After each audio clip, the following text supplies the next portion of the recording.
wa mutumin da zai koma ya faɗa 'yan ta'adda gashi nan. Sau nawa ne za ka ga an yi armed robbery ko an yi kidnapping, ka je ka kai ƙara gurin 'yan sanda ka ji cewar 'yan sandan ashe suna tare da kidnappers ɗin. Sau nawa aka kama kidnappers da suka nuna cewar ai da ogoginsu na 'yan sanda suke. Saboda haka wannan abu ne wanda za a iya gyara shi in ana so a gyara, ka gane. Kuma ƙasar da dole tana da intelligence gathering. Idan ka dubi makarantar 'yan sanda ta Enugu, na sha faɗan wannan, yau wajen shekara 6 tana rufe, wato inda suke bincike. Ga kuma rashin daidaituwa tsakanin, akwai sojan sama, akwai sojan ƙasa, akwai sojan ruwa, a tsakanin su duk ba shiri. Akwai DSS, idan DSS su aikin su daman 'yan kamar leƙen asiri ne, ba a fili suke ayyukansu ba, amma in suka je suka samo information, misali su kai wa 'yan sanda ko su kai wa soja, sai soja su ce a mu waɗannan civilians ne. To irin wannan abu, daga ran da ka samu rashin daidaituwa a cikin ajinka, malami kamata ya tsaya, kai ne da laifi, fita. In na baka aiki baka ci ba, kowa an san in baka ci ba a makaranta sallama ka ake. To bare abin da ya shafi rayukan mutane, an kashe dubbannin mutane a ɗan wannan tsukun lokacin. A yanzu zancen da nake yi, kafin mu fita daga nan zaka ji an ce an kai hari guri kaza, an karkashe waɗannan. To har yaushe za mu burus? Amma Hajiya, wato maganar canje-canje ko sauye-sauye na shugabannin tsaron nan kamar da ake ta matsan lamba shugaba Buhari yayi, akwai su ƙwararru wato masana sha'anin tsaro da ke ganin cewa canza su a wannan lokacin ba shi ne yan badakala ne a faru. Abin da ke hanya shi ne a inganta aikin a ƙara hanyoyi tattara bayanan sirri, a ƙara makamai da sauran. Wani makamai? Kudaden da ake basu me suke yi da su? Ba kudi ake ba su siyo makaman ba? Me suke yi da su? Mutanen da ba za ku iya cewa ma ga inda barawo yake ku tracking ɗinsa ba, ga inda bandit yake ku tracking ɗinsa, ba nan aka yi abin kunya ba. Chad ta shigo har cikin ƙasar Najeriya ta yi fata-fata da 'yan Boko Haram.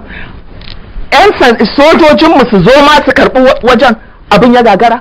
Suke taiwa shugaban ƙasa. Idan shugaban ƙasa zai ci gaba da sauraron waɗannan makaryatan, idan ba zai ba da wata kafa wanda za a kawo masa rahoto wanda yake independent ba za a taɓa samun tsaro ba. Ni kullum abin da nake jiye masa hakkin nafs, hakkin al'umma.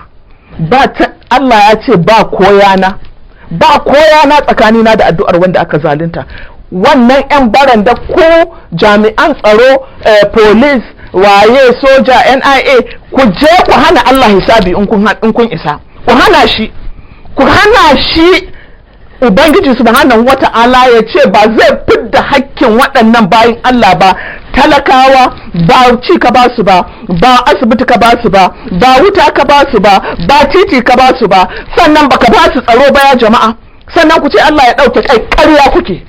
Allah ba zai ɗauke kai ba sai ya fidda hakki akan duk da wanda ake badakalar da shi, da wanda suke a cikin fadar shugaban ƙasa, waɗanda suke amfani, wato suke ci da wannan jinin al'ummar. Wallahi lazim Allah ba zai kyale su ba. ƙarya kuke.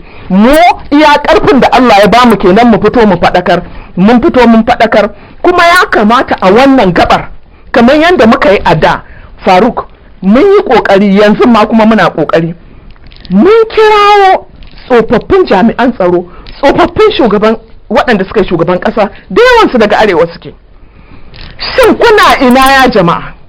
Ina muryarku? Mutum yana kan kabari, yana tsoron me, yana neman me. Ga mu ga kabarinmu, ni ma kaina na san gani ga kabari na, bare ku da kuka girme mu. Jama'a me kuke nema da kuka shiru? Ai shiru yadda ce. Idan shugaban ƙasar nan ya gaza ta wani hanya, ku da yaran da kuka taso da su a cikin harkar tsaro, mun je mun fara tattaɓa su. Me isa kuka shiru? Me isa ba za ku ku tattara kanku ku fito da shawarwari ba? Su tiwa dan juma, me isa ba za ku fito da shawarwari na tsaron nan a je a samu shugaban ƙasar nan a zauna da shi a tallafa masa ba?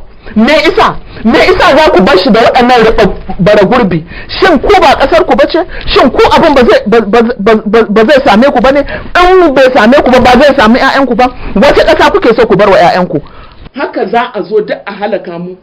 kasar mu yanzu ba marabarta da Somalia, ba zai yiwu ba. Amma kwanan nan janar Burta ya gana da shugaba Buhari inda ya bayyana nasarorin da zaman da ya yi na watanni 2 zuwa 3 an kaje 'yan ta'adda sama da 500,000, an kamo waɗansu dubbai, an kamo ɗaruruwa, an ya sau nawa Burta suka kashe mana, sun kashe shekau sau nawa. Amma dai wannan karo ya je Maiduguri saboda ya je Maiduguri ne yake duk abin da yake wannan wata ya je ya dawo. Ai ni ma muna da rahoton mu, ya je ya yi dan shawaginsa a cikin Maiduguri. Kai tsayan faɗa maka, Burta ya kamata ya fito ya faɗa 'yan ƙasa wane ne yake da mafi girman ranch iya ganin idan ka miliyoyin shanu a Borno.